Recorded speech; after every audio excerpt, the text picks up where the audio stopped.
Hello everyone, my self Ram.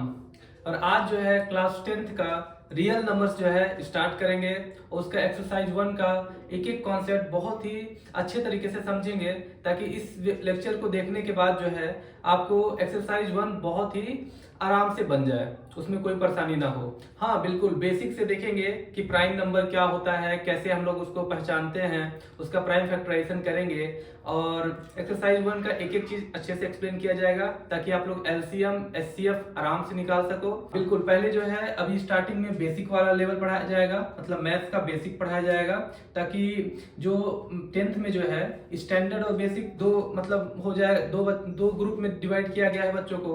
तो उसमें जो है जो बेसिक वाले बच्चे हैं वो अभी जो है इस वीडियो को देखें, तो क्योंकि उन्हीं के लेवल के हिसाब से चला जाएगा, पूरा वीडियो पहले वही वैसे ही चलेगा। ठीक है, तो फिर स्टार्ट करते हैं बहुत ही बेहतरीन लेक्चर रियल नंबर्स। देखिए, तो रियल नंबर्स हम लोग जो है चैप्टर जो है रियल नंबर, इसमें हम लोग को पहले ये समझना है कि ये रियल नंबर होता क्या है। वैसे तो पहले क्लास में आप लोग मतलब जूनियर क्लास में आप लोग ये पढ़ चुके हो कि कुछ कुछ नंबर हैं जो रियल नंबर को डिफाइन करते हैं। जैसे देखो नंबर्स में क्या क्या है। सबसे पहले हम लोग क्या पढ़े थे, नेचुरल नंबर। फिर उसके बाद क्या पढ़े थे, होल नंबर। उसके बाद फिर इंटीजर्स, फ्रैक्शन, रैशनल नंबर सब पढ़े हैं। तो रैशनल नंबर है और उसके बाद आता है इरेशनल नंबर। क्या आता है, irrational number.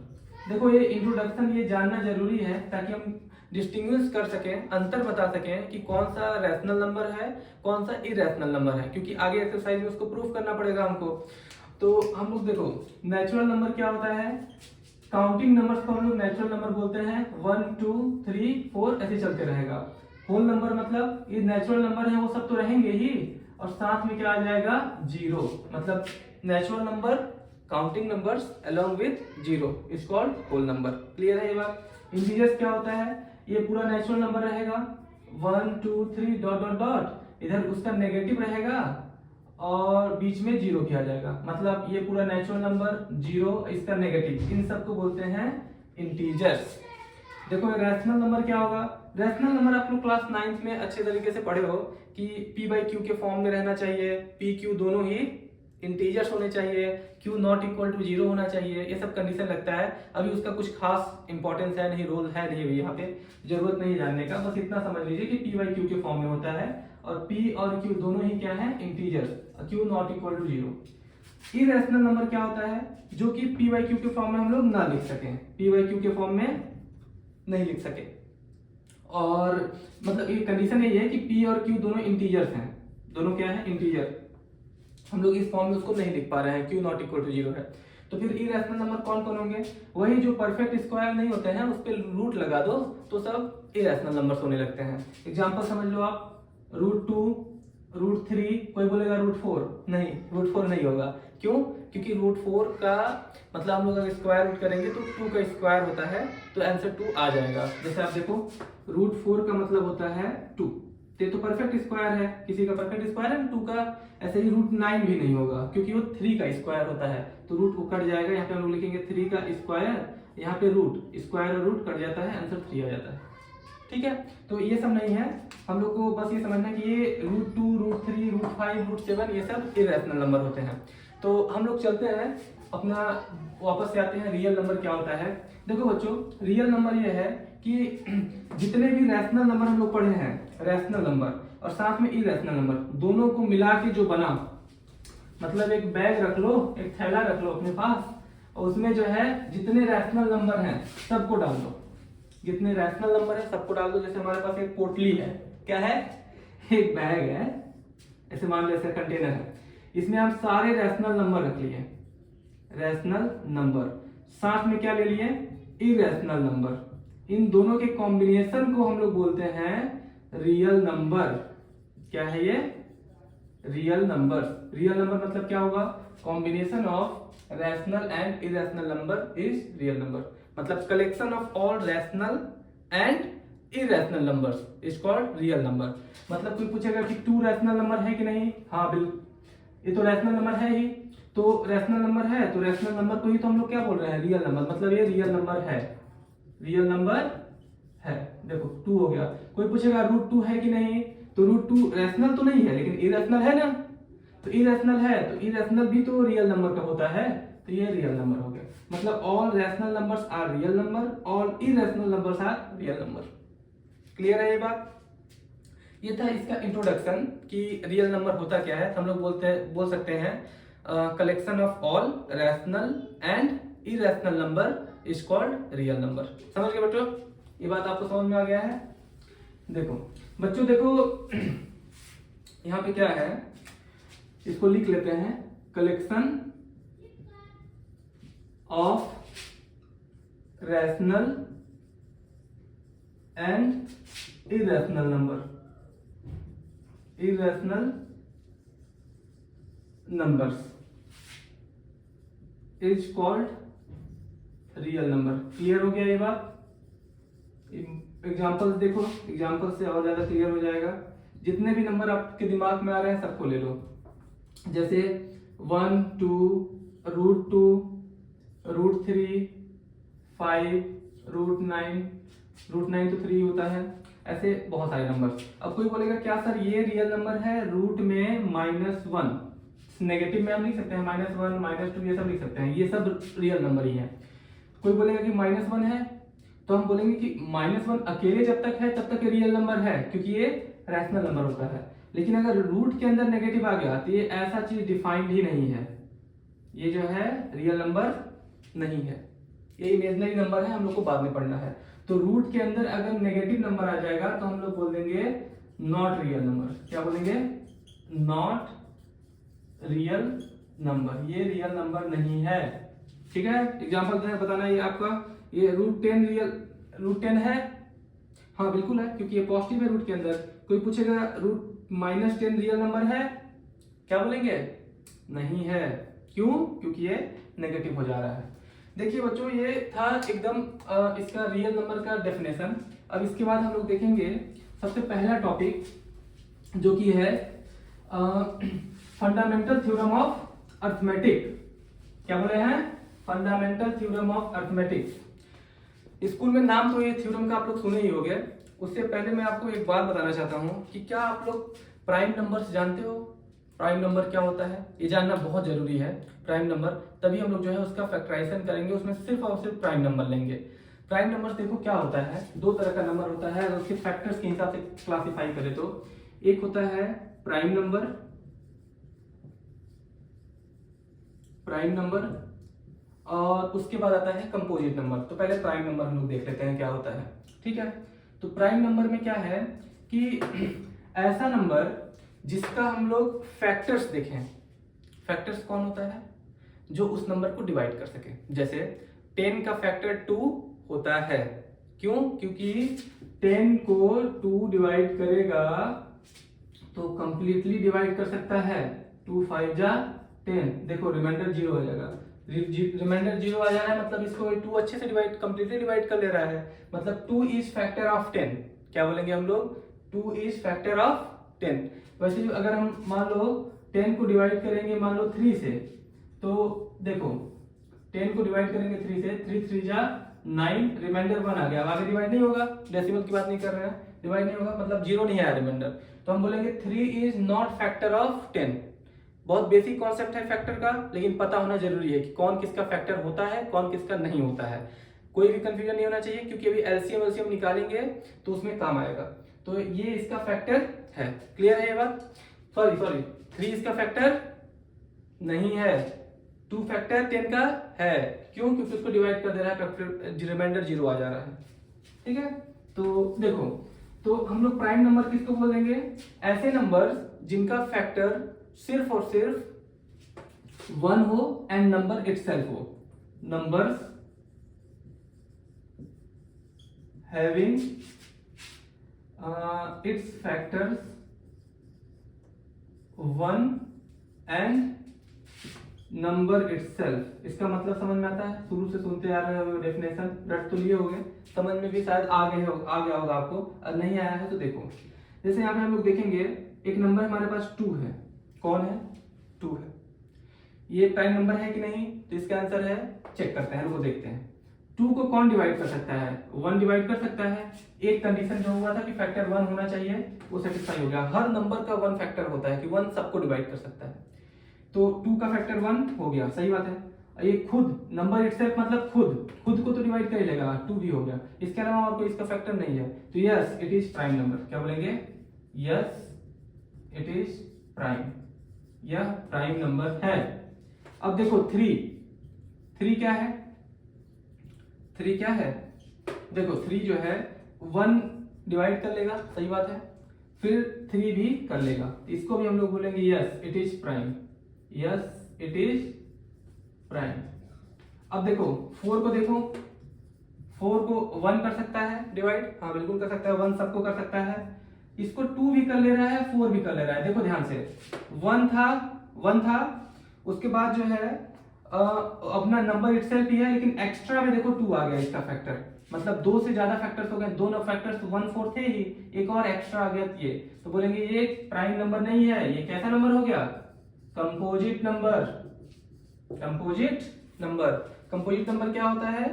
More than 2 factors हो, मतलब 2 से ज्यादा फैक्टर हो, 1 हो, एक खुद होगा, कोई भी एक्स्ट्रा एक और नंबर आ जाए, 1 2 3 पता नहीं कितने आ जाएंगे, तो उसको हम लोग कंपोजिट नंबर्स बोलेंगे। तो अब आते हैं फंडामेंटल थ्योरम ऑफ अरिथमेटिक पे, वो क्या बोलता है, ठीक है?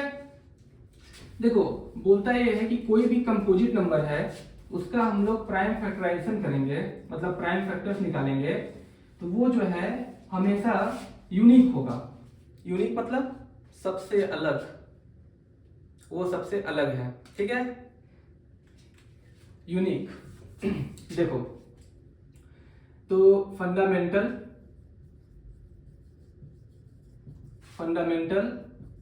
थ्योरम ऑफ अरिथमेटिक, ठीक है? ये क्या बोलता है कि कोई भी कंपोजिट नंबर है, उसका हम लोग प्राइम फैक्टराइजेशन करेंगे, मतलब फैक्टर्स के फॉर्म में उसको लिखेंगे, तो जो प्राइम फैक्टर्स हैं वो उस नंबर का फिक्स्ड है कि वही होगा, चाहे हम कितनी बार भी अलग से इधर उधर से करें, हमेशा उसका वही आएगा। मतलब एवरी, देखो इधर, every composite number can be expressed, मतलब उसको लिख सकते हैं expressed in the form of product of its prime factors, अपने प्राइम फैक्टर्स के प्रोडक्ट में उसको लिख सकते हैं। हाँ, ये जो प्राइम फैक्टर्स हैं ये यूनिक होते हैं, and this prime factors are unique for a number, unique for given number, ठीक है? उस नंबर के लिए यूनिक होता है। और हाँ, but it's order can be different, मतलब इसका हम समझा रहे हैं, एक एक मतलब समझाएंगे, एक एक वर्ड का। Order can be different. देखो बेटा, ये क्या है कि ये कहना चाहता है कि यहाँ पे जैसे मान लो हमारे पास एक नंबर है, क्या है नंबर?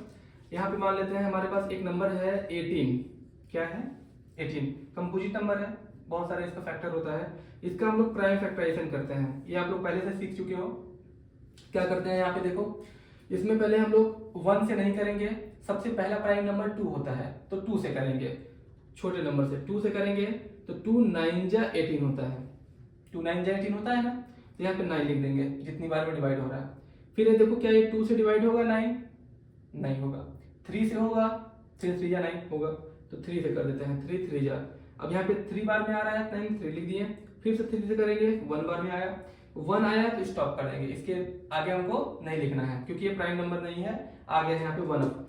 तो हमारा जो 18 है, 18 को हम लोग लिख सकते हैं, 18 can be written as 2 into 3 into 3। देखो 2 इंटू 3 इंटू 3, ये बताओ, थोड़ा मन में मल्टीप्लाई करो तो 2 3 जा 6, 6 3 जा 18 आ गया। तो यही बोलना चाहता है कि कोई भी अगर कंपोजिट नंबर है, कोई भी क्या है कंपोजिट नंबर, तो ये देखो कंपोजिट नंबर हम लोग 18 लिए हैं, बोला उसको हम लोग एक्सप्रेस कर सकते हैं in the form of product of its prime factors. तो 2 3 3 इसके प्राइम फैक्टर्स हैं, इसके प्रोडक्ट के फॉर्म में उसको लिख सकते हैं। हाँ कोई बोलेगा कि नहीं हम पहले इसको 2 को नहीं लिखना चाहते हैं, हम पहले 3 को लिखना चाहते हैं, तो भी आंसर सेम ही आना है। देखो बेटा कैसे, जैसे कोई बोलेगा हम 18 को हम लिखना चाहते हैं 3 इंटू 3 इंटू 2, तो ऑर्डर हम पहले 3 को इधर लिखे चाहे इधर लिखे उससे फर्क नहीं पड़ता, इसलिए बोल रहे हैं कि ऑर्डर अलग हो सकता है लेकिन जो प्राइम फैक्टर्स है किसी कंपोजिट नंबर के वो फिक्स्ड है, वो हमेशा 18 जहां भी लिखा रहेगा। मतलब कहीं भी किसी कैलकुलेशन में 18 हमको दिखा तो हमको उसके प्राइम फैक्टर्स में कौन कौन दिखेंगे, हमेशा 2 3 3, इसके अलावा और कोई नंबर नहीं दिखेगा। क्लियर है बेटा, ये बात समझ में आ गया आपको। अब देखो अब इसके बाद जो है एक आध एग्जांपल और देखते हैं हम लोग जो इंपॉर्टेंट है, इसको मैं रब कर दे रहा हूं। जैसे कि 10 का आप लोग क्लास 10th में हो तो 10 का प्राइम फैक्टर्स हम लोग देखते हैं, ठीक है। 10th का देखो इधर एक नंबर 10 है, इसका प्राइम फैक्टराइजेशन करो, कॉपी पेन है तो उसमें करो फटाफट। 2 से करेंगे सबसे पहले 5 बार में गया, 5 से करेंगे 1 बार में गया, मतलब हम लोग क्या लिख सकते हैं 10 को लिख सकते हैं 2 इंटू 5, 2 इंटू 5।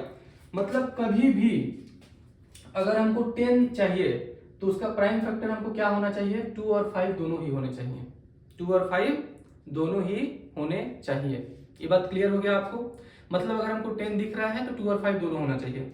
एक बात मैं आपसे पूछना चाहता हूं, देखो इधर जैसे मान लो 45 लिखा हुआ है तो इसका ये जो सबसे लास्ट वाला प्लेस है इसको बोलते हैं यूनिट डिजिट। क्या बोलते हैं, यूनिट डिजिट। बगल वाले को क्या बोलते हैं, टेंथ डिजिट। तो यूनिट डिजिट में यहाँ पे क्या दिख रहा है 5 है, कोई बोला है कि हमको यूनिट डिजिट में 10 चाहिए, क्या चाहिए यूनिट डिजिट में 10 चाहिए। ऐसा एक क्वेश्चन है, इंपॉर्टेंट है, अभी मैं करवाऊंगा एक्सरसाइज में भी है ये, कि यूनिट डिजिट में अगर हमको 10 चाहिए मतलब कि 10 हो सकता है कि नहीं हो सकता है ये बताओ। मतलब कैन एनी नंबर बोलेगा, वो नंबर दिया रहेगा कि वो जो है एंड हो सकता है 0 से कि नहीं हो सकता है, तो उसके लिए हमको क्या करना पड़ेगा। यहाँ पे आप लोग ऐसे देखोगे, ऐसे क्वेश्चन देखोगे आप लोग बुक में कहीं ना कहीं देखे होगे, कैन 4 का power n ends with 0, ends with 0, मतलब लास्ट में इसके 0 आ सकता है कि नहीं, लास्ट में इसके 0 आ सकता है कि नहीं। तो 0 आने के लिए 10 चाहिए होगा आपको। मान लो यहाँ पे अगर 0 हम लिखते हैं तो ये कोई भी नंबर हो 45 इंटू 10 इसको लिख सकते हैं, 0 है तो 10 का मतलब क्या होता है 2 इंटू 5। मतलब अगर हमको 10 चाहिए लास्ट में 0 चाहिए तो पक्का 2 इंटू 5 होना चाहिए, 2 इंटू 5 पक्का होना चाहिए। तो बताओ बेटा कि हमको अगर एंड में 0 करना है तो हमको फैक्टर्स में क्या होना चाहिए 2 इंटू 5। यहाँ पे देखो तो इसका फैक्टर्स कौन है 4 है और उसका पावर n है, तो 4 का पावर 2 भी हो सकता है, 4 का पावर 5 भी हो सकता है, 4 का पावर 10 भी हो सकता है। कितनी बार है पता नहीं, तो 4 यहाँ पे 2 बार है तो 4 इंटू 4, 5 बार है तो 4 इंटू 4 इंटू 4 इंटू 4 इंटू 4 ऐसे लिख देंगे, 10 बार है तो ऐसे चलते रहेगा 4 पता नहीं कितनी बार। लेकिन हम एक बात अगर देखें इसमें थोड़ा मतलब ध्यान से अगर आप गौर करके देखो तो इसमें जो है जो 4 है वही बार बार रिपीट हो रहा है, तो एक बार हम निकाल लें इसका प्राइम फैक्टर, वही बार बार प्राइम फैक्टर रिपीट होगा। इस 4 के लिए भी जो प्राइम फैक्टर आएगा वही इसके लिए भी आएगा, वही इसके लिए भी, सबके लिए वही आने वाला है। तो 4 का प्राइम फैक्टर क्या होता है, देखो इधर 4 can be prime factorized as 2 से होगा 2 2 जा फिर 2 1 जा, मतलब 4 का प्राइम फैक्टर होगा 2 इंटू 2। क्या इसमें कहीं पे 5 आया, 4 के प्राइम फैक्टर में 5 आया है कहीं पे, नहीं आया है। तो क्या ये 0 इसके लास्ट में कभी आ पाएगा, 0 के लिए क्या चाहिए 2 इंटू 5, तो बोलेंगे 2 तो है, 2 है लेकिन 5 नहीं है इसके पास, तो बेचारा 0 कभी लास्ट में नहीं ला पाएगा अपने यूनिट प्लेस पे। तो अगर ऐसा क्वेश्चन पूछता है कि क्या ये नंबर कभी 0 से एंड होगा तो हमारा आंसर क्या होगा, हमारा आंसर होगा कैपिटल में नो, बिल्कुल नहीं, नो। इसका आंसर क्या होगा नो। कोई रीजन पूछेगा तो क्या लिखेंगे, लिखेंगे कि 4 के प्राइम फैक्टर्स में 4 equals to 2 into 2 but 10 equals to 2 into 5, we need 2 into 5 as prime factor, as prime factor to end with 0, to end with 0। अगर 0 से एंड करना है तो हमको क्या चाहिए 2 into 5। बस यही इसका एक्सप्लेनेशन है। इंपॉर्टेंट क्वेश्चन है, कभी कभी पूछ देता है, इसलिए इसको ध्यान रखना आप लोग, ठीक है। अब मैं बताऊंगा आपको एलसीएम और एचसीएफ कैसे निकालेंगे, उसके लिए प्राइम फैक्टराइजेशन करके, ठीक है। देखो इधर ये जो अभी टॉपिक अभी हम बताने वाले हैं एलसीएम और एचसीएफ का, इस पे पक्का है कि एग्जाम में क्वेश्चन आएगा ही आएगा। 2 मार्क्स और 3 मार्क्स जो है अभी आने वाले 5 मिनट में आप लोग 10 मिनट में सीख जाओगे। 2 या 3 मार्क्स का क्वेश्चन 100% आएगा ही आएगा बोर्ड्स में। और आपका जो अभी हाफ ईयरली होगा, पीरियोडिक होगा, ये चैप्टर आ रहा है, तो इससे अभी जो बताने वाले हैं एलसीएम और एचसीएफ, उससे क्वेश्चन आना ही है। एकदम सिंपल है, आप लोग ध्यान समझना।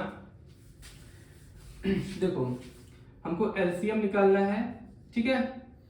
तो एलसीएम निकालने के लिए हम क्या करेंगे, जैसे मान लो 2 नंबर दिया हुआ है यहाँ पे, एक ले लो 45 और एक ले लो कोई नंबर अपने मन से, चलो मैं ले लेता हूँ 30, ठीक है 30। अब इनका जो है हमको प्राइम फैक्टराइजेशन सबसे पहले करना पड़ेगा एलसीएम निकालने के लिए। एलसीएम मतलब होता है, क्या होता है, lowest common multiple, lowest common multiple. देखो लोवेस्ट मतलब कोई लिस्ट भी बोलता है, लिस्ट कॉमन मल्टीपल, जो बोलना है बोलो। 45 मतलब सबसे पहला मल्टीपल जो इन दोनों में कॉमन हो, मतलब इसका टेबल पढ़ेंगे, इसका भी टेबल पढ़ेंगे, आगे पढ़ते जाएंगे। जैसे एग्जांपल समझो 45 का टेबल पढ़ेंगे तो 45 1 जा 45, 90 ऐसे बढ़ते जाएगा, 135। 30 का टेबल पढ़ेंगे, 30 1 जा 30, 60, 90 ऐसे चलते रहेगा।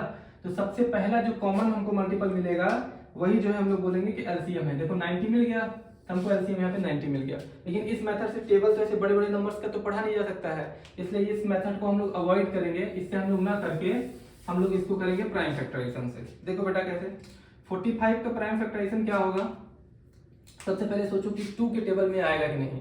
तो लोग सर ये तो बड़ा नंबर है, तो हम कैसे बताएं कि 2 के टेबल में आएगा कि नहीं। 2 का तो बस 10 तक हम लोग पढ़े हैं, 2 10 या 20 तक, तो आगे कैसे पता चलेगा। तो बेटा डिविजिबिलिटी रूल होता है कि अगर लास्ट में देखो डिजिट वाला, अगर यहाँ पे 2 का टेबल हो, मतलब 2 हो या 4 हो या 6 हो या 8 हो या 0 हो 10 की जगह, तो 2 के टेबल में आएगा, नहीं तो 2 के टेबल में नहीं आएगा। तो यहाँ पे देखो लास्ट में क्या है 5 है, तो 5 तो 2 के टेबल में नहीं आता है, तो ये 2 से डिवाइड नहीं होगा।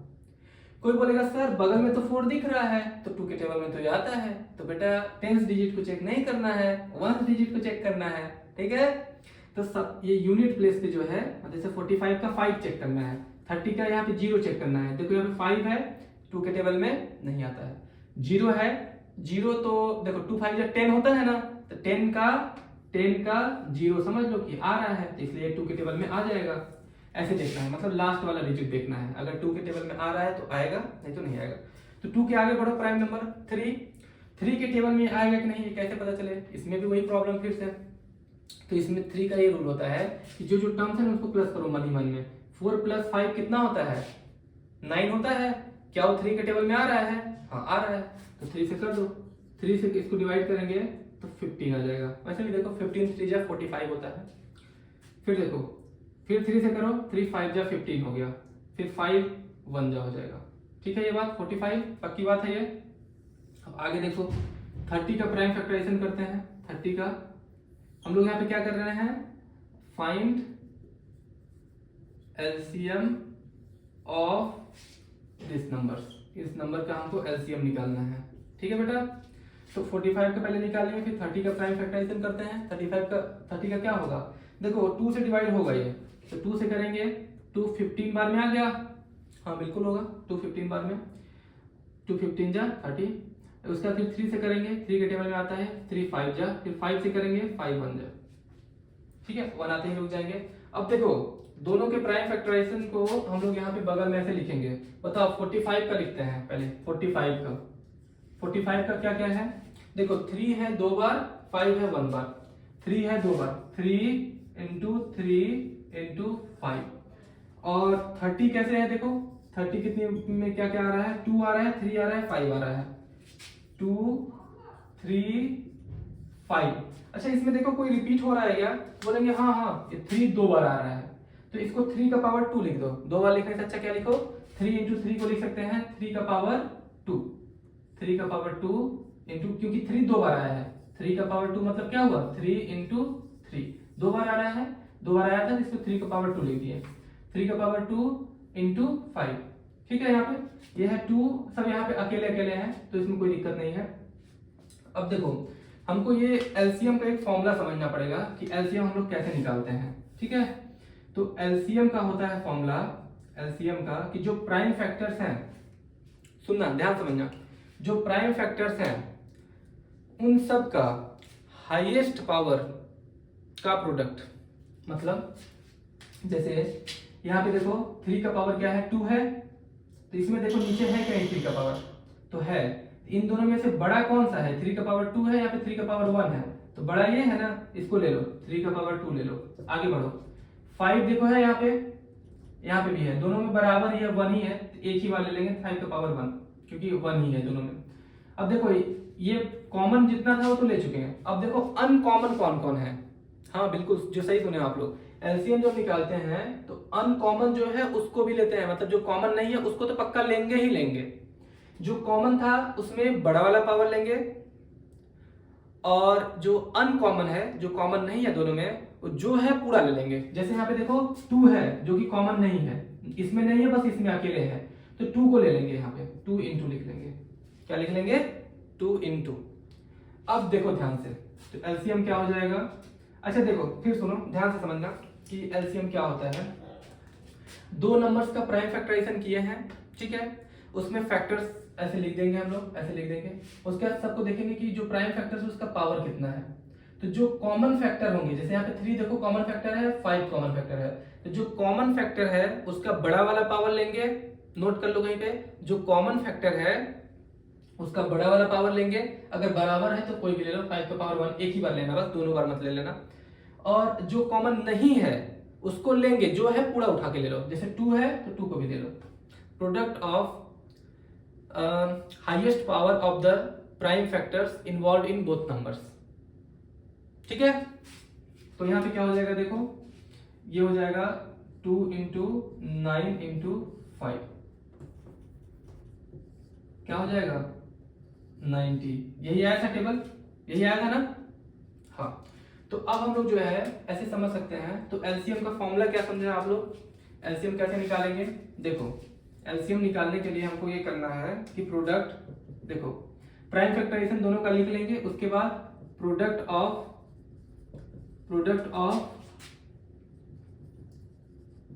Highest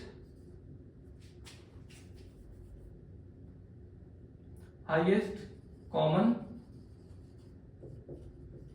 factors with all non common factors.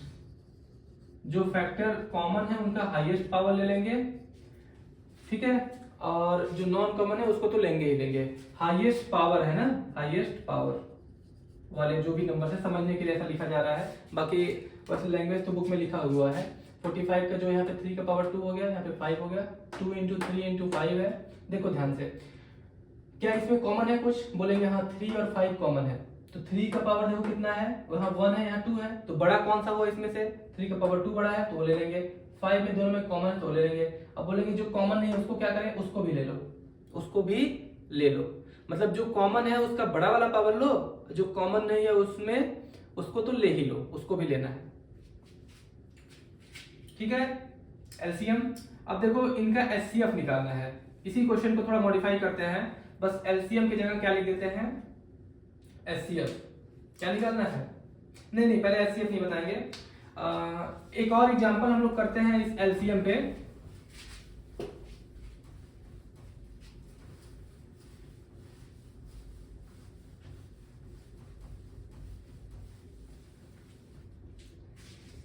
LCM देखो 2-3 क्वेश्चन और करेंगे ना, थोड़ा समझ में आ जाएगा। देखो लिखा हुआ है फाइंड एलसीएम ऑफ, मान लो 9, 18 और आप ले लो यहाँ पे 30, ठीक है 30। अब इसका हम लोग एलसीएम निकालते हैं। तो पहले क्या करेंगे, इसका प्राइम फैक्टराइजेशन, 9 का प्राइम फैक्टराइजेशन क्या होगा, देखो 3 3 जा 3 1 जा, 18 का देखो 2 9 जा 3 3 जा 3 1 जा, फिर 30 का देखो, ये करने में कोई दिक्कत नहीं है किसी को। 2 के टेबल में देखो 15 बार में 3 5 जा, फिर 5 1 जा। अब देखो हमको अगर एलसीएम निकालना है तो हम लोग क्या करेंगे, पहले 9 का लिखो। 9 का क्या क्या फैक्टर आया है, 2 3 इंटू 3 2 बार आया है, तो क्या लिखेंगे 3 का पावर 2। 18 को क्या लिखेंगे, 18 को लिखेंगे 2 इंटू 3 इंटू 3, मतलब 2 है एक बार और 3 है 2 बार। 30 को देखो लिखना है, 30 में क्या क्या है, 2 है, उसके बाद फिर 3 है एक बार, उसके बाद फिर 5 है एक बार, 5 भी है एक ही बार। ठीक है, अब देखो हमको इसका एलसीएम लिखना है। ठीक है, तो एलसीएम के लिए हम क्या बताए थे रूल, एक बार फिर से सुनना ध्यान से, समझ में आ जाएगा अगर नहीं आया होगा अभी तक समझ में। तो एलसीएम के लिए पहले सबसे पहले देखो उसमें कॉमन कौन है, तो इसमें बस 3 है, इसमें भी 3 है, इसमें भी 3 है, तो वो कॉमन है, तो उसको ना पहले अंडरलाइन कर लो, उसको अंडरलाइन कर लो, ये लो, ये मतलब ऐसे इनसर्कल कर लो। अब देखो 3 में, इसमें देखो 3 का पावर 1 है, इसमें 3 का पावर 2 है, इसमें भी 3 का पावर 2 है, तो इन सब में से जो कॉमन है उसका सबसे बड़ा वाला पावर कौन है, तो बोलेंगे ये तो छोटा है तो छोड़ दो, ये बड़ा है 2, ये भी बड़ा है, तो इन दोनों में से कोई भी एक उठा लो जो सबसे बड़ा है। 3 का पावर 2 बस एक बार ले लो, 3 का पावर 2 ले लिए। अब देखो कॉमन का बात खत्म, कॉमन जो था उसमें जो सबसे बड़ा था वो ले लिए। अब जो कॉमन नहीं है वो सब लिखना पड़ेगा हमको। बताओ 2 इन दोनों में कॉमन है ना, तो बस एक बार ऐसे 2 लिख लो। 5 है, 5 भी लिख लो। ठीक है ये बात। अब देखो इन दोनों, इसको मल्टीप्लाई करो, 3 3 जा 9 हो गया, 5 2 जा 10 हो गया, तो मतलब यहाँ पे हो गया 9 इंटू 10 90। इन सब का एलसीएम 90 होगा। देखो 18 के टेबल में 18 5 जा 90, 33 जा 90, 9 10 जा 90 आता है, सबसे लोवेस्ट मल्टीपल 90 हो गया इसका एलसीएम। ठीक है बात, ये समझ में आ गया। अब हम लोग पढ़ेंगे एचसीएफ कैसे निकालते हैं। क्या पढ़ना है हमको, एचसीएफ कैसे निकालेंगे। देखो एचसीएफ निकालने के लिए जो है, एचसीएफ के लिए हमको जो है, इसमें थोड़ा आसान है, इसमें दिक्कत नहीं है। हमको लिखना पड़ता है कि अगर एचसीएफ निकालना है तो हम लिखेंगे कि जो भी कॉमन फैक्टर्स हैं उनका लोवेस्ट पावर,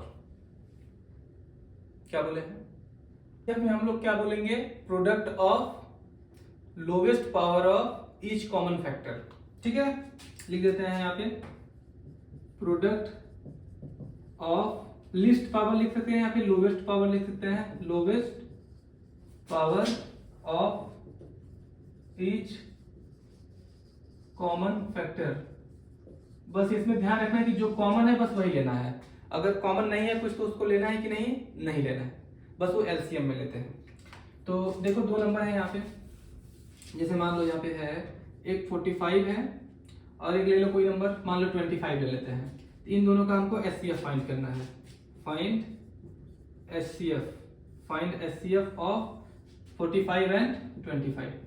तो क्या करेंगे, सबसे पहले हम लोग प्राइम फैक्टराइजेशन इसका, तो 45 का प्राइम फैक्टराइजेशन क्या होगा, 45 का प्राइम फैक्टराइजेशन देखो 3 के टेबल में 3 15 बार में, 3 5 बार में, 5 1 बार में। अब देखो 25 का प्राइम फैक्टराइजेशन कर देते हैं, तो ये तो ना 2 से जाएगा ना 3 से जाएगा, सीधे 5 के टेबल में जाएगा। 5 5 जा 25, 5 1 जा। तो देखो यहाँ पे अब हम लोग लिखते हैं कि 45 को क्या क्या लिखे हैं, 45 मतलब हुआ 3 इंटू 3 इंटू 5, मतलब 3 2 बार है, 3 का पावर 2 इंटू 5 का पावर 1। उसके बाद देखो 25 है, 25 में कौन कौन है, 5 है 2 बार, तो लिखेंगे 5 का पावर 2, 5 का पावर 2। अब देखो अगर हमको एचसीएफ निकालना है तो एचसीएफ क्या बोलता है कि देखो पहले उसमें कुछ कॉमन है कि नहीं, अगर कॉमन नहीं होता इसमें कुछ तो बोल देते हैं भाई कॉमन कोई नहीं है, एचसीएफ इसका 1 होगा। क्या होगा, 1 होगा, अगर कॉमन कुछ नहीं होता तो। लेकिन यहाँ पे देखो कॉमन 3 तो नहीं है कॉमन, लेकिन 5 है कॉमन, ये कॉमन है, लेकिन इसमें एक में पावर 1 है, एक में पावर 2 है, तो कौन सा लेंगे, लोवेस्ट पावर, तो 2 नहीं लेंगे 1 लेंगे, मतलब 5 का पावर 1 इज एचसीएफ, मतलब इसका आंसर 5 होगा। एचसीएफ इसका हाईएस्ट कॉमन फैक्टर इसका 5 होगा। ठीक है, एचसीएफ मतलब हाईएस्ट कॉमन फैक्टर, मतलब इन दोनों का प्राइम फैक्टर लिखेंगे तो सबसे छोटा जो कॉमन फैक्टर है दोनों में वो 5 होगा। क्लियर है ये बात? अब जो है एक स्पेशल टाइप, मतलब एक स्पेशल रूल है कि अगर दो नंबर्स हैं हमारे पास, जैसे चाहे इसका आप लोग ये सोचो पहले 1 मिनट के लिए कि मान लो एचसीएफ तो निकाल दिए, क्वेश्चन कंप्लीट हो गया, लेकिन अगर हमको एलसीएम निकालना होता तब हम लोग क्या करते हैं? एलसीएम निकालना होता तो एलसीएम में क्या रूल बताए थे कि जो कॉमन है उसका बड़ा वाला पावर लो। यहाँ पे क्या लिए थे एचसीएफ में? छोटा। तो जो कॉमन है उसका क्या लेना है? बड़ा वाला पावर। तो लो बड़ा वाला पावर 5 का पावर 2 ले लिए, और साथ में जो कॉमन नहीं है उसको तो लेना ही है, तो इस पे कॉमन 3 का पावर 2 नहीं है तो उसको भी ले लो, तो 3 का पावर 2 भी ले लिए। बताओ क्या हो जाएगा? 5 का स्क्वायर 25, 3 3 या 9, 25 इंटू 9, तो इसका आंसर क्या हो जाएगा? 9 5 जा 45, 9 2 जा 18, 18 और 4 225, क्या हो गया? एलसीएम इसका 225।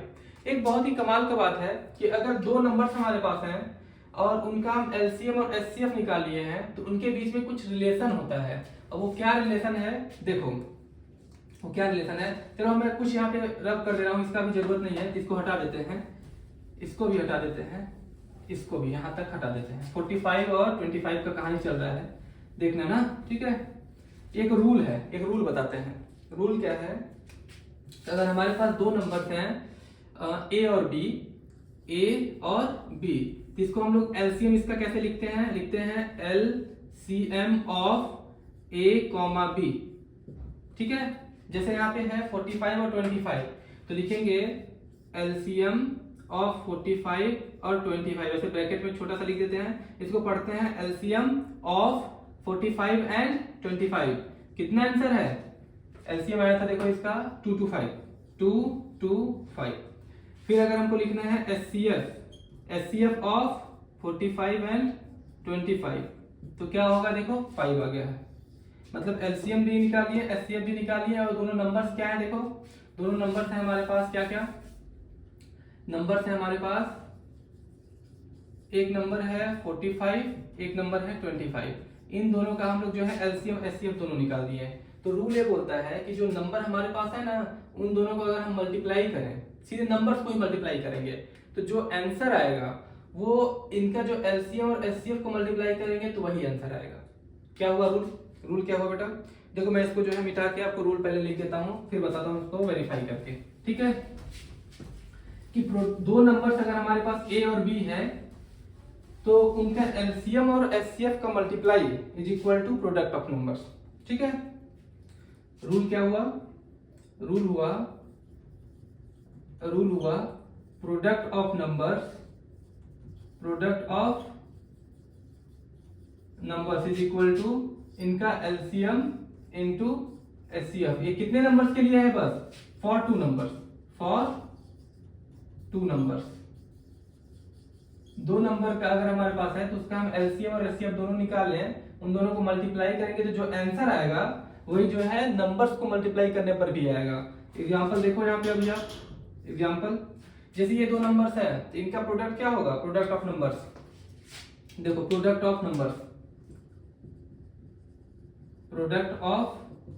नंबर्स क्या है?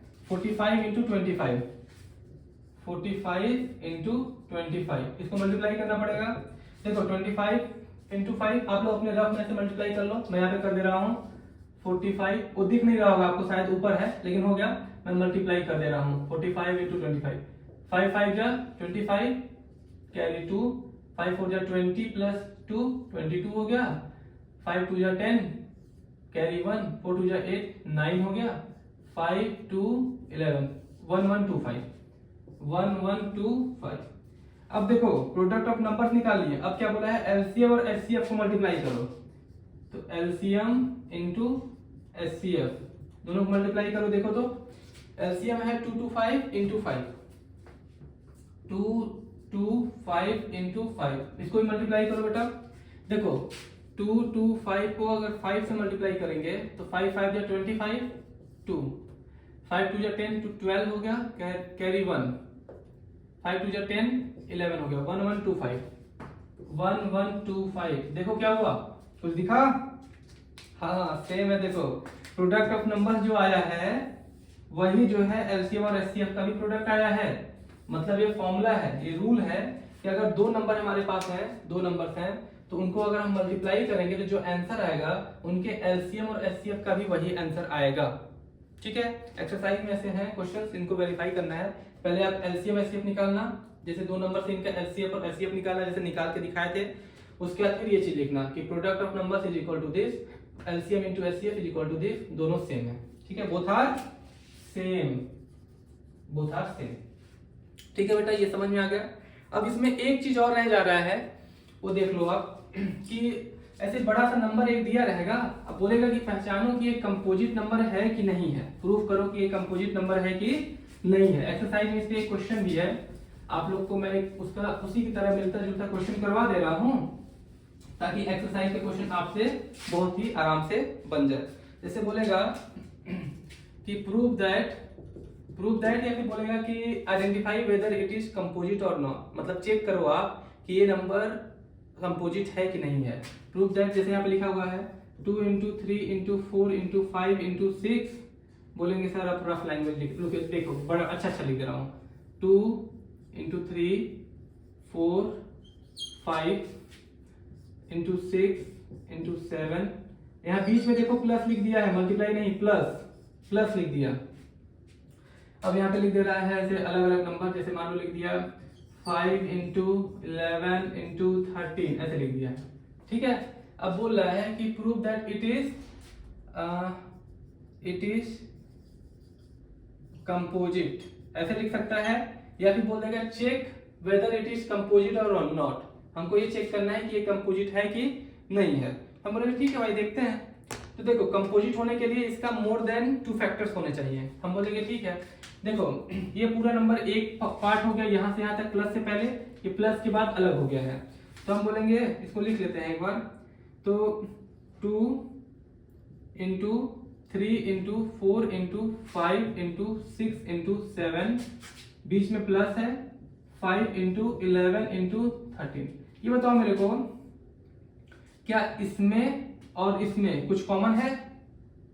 हाँ बिल्कुल है, दिख रहा होगा आपको। ये देखो 5 इसमें भी है, 5 इसमें भी है, तो उस 5 को बाहर ले लो, ले लिए बाहर। 5 इंटू लिखो, ब्रैकेट के अंदर सब लिखो, बचा हुआ सब लिखो यहाँ पे। 2 into 3 into 4 into 5 तो बाहर चला गया है, इसे यहाँ 1 आ गया। 6 into 7 प्लस 5 बाहर चला गया है, 1 into 11 into 13। बोलो पूरा सॉल्व करने की जरूरत नहीं है, ये पूरा एक फैक्टर हो गया, 1 फैक्टर हो गया, ये अदर फैक्टर हो गया, अदर फैक्टर, साथ में कोई भी नंबर होगा 1 तो उसका फैक्टर होगा ही, एक और फैक्टर, 1 मोर फैक्टर। हमको ये दिखाना था कि ये कंपोजिट है कि नहीं। कंपोजिट होने के लिए कम से कम 3 फैक्टर दिखाना पड़ेगा हमको। देखो 1 तो सबका होता है फैक्टर, कोई भी नंबर हो सबसे मन से उसको हम लिख दिए, और एक 5 फैक्टर हो गया क्योंकि मल्टीप्लाई के टर्म में बाहर आ गया है। एक बड़ा सा नंबर, इसको सॉल्व करेंगे तो कुछ ना कुछ तो आएगा ही, तो जो आएगा वो तो डिवाइड करेगा ही। तो 5 मिल गया, ये नंबर मिल गया, 1 मिल गया, सो इट इज कंपोजिट। क्या लिखेंगे? So it is composite.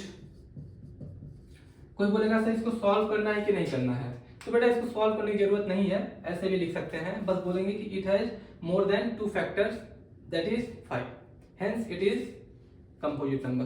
ठीक है बच्चों, अब जो है आप लोग एक्सरसाइज 1.1 अच्छे से बनाओ, देखो, और बाकी न्यूमेरिकल्स जो है एलसीएम और एचसीएफ पे, उसको जो है नेक्स्ट वीडियो में बताया जाएगा।